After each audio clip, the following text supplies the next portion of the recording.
Big talker today, rapper Meek Mill was released from prison Tuesday evening. Dateline NBC got this exclusive photo moments after he got out. The Pennsylvania Supreme Court ordered an immediate release of the hip-hop star after spending 5 months in jail for probation violations from a 2008 conviction on drug and firearms charges when he was 19 years old.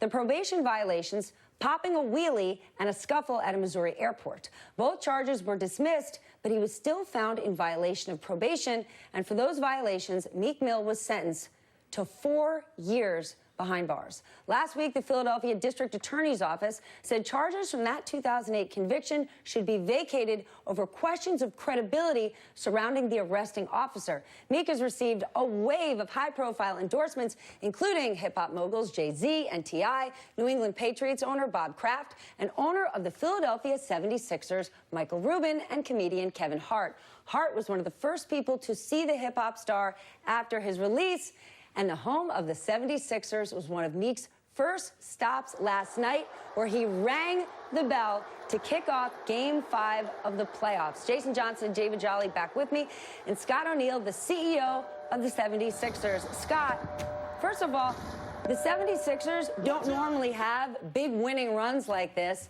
and what a win for Meek Mill. How did this even happen?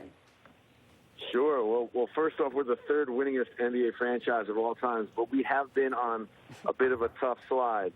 But your good friends, Josh Harris and David Blitzer, who are managing general partners, have done an incredible job of getting this franchise aligned and kicking.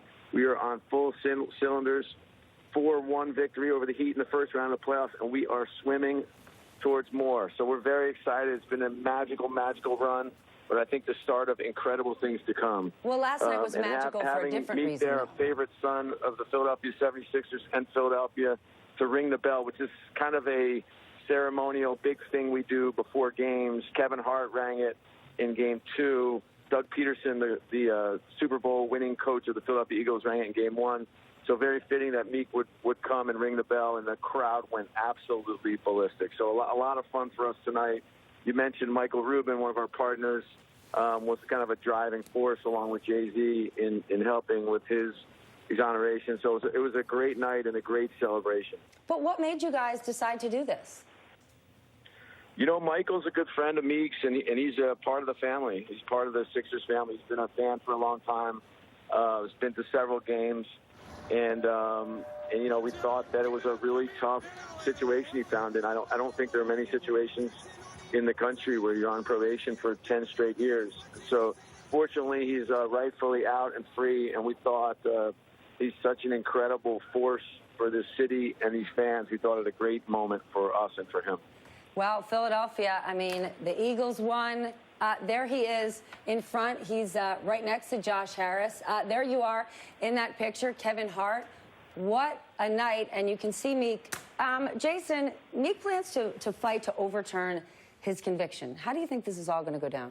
I think this is a good precedent. I mean, one of the largest, because we've been writing about this, talking about this on The Root, is the idea that this happens to less famous people all the time. This is a great point. You know, poor people of all colors get thrown in jail on ridiculous convictions from probations 5, 10, 12 years ago, and they don't have Robert Kraft, and they don't have Meek Mill's money, and they don't have Kevin Hart fighting on their behalf. So the fact that he said, look, I have this experience, but I'm going to fight for other people, I think that is a great move. It'll be more memorable than most of his music. Well, the question will be, how will he fight for other people? He's gonna push to overturn his sentence. What's he going to do beyond that? Because to that exact point, he tweeted, I understand that many people of color across the country don't have that luxury, and I plan to use my platform to shine a light on those issues.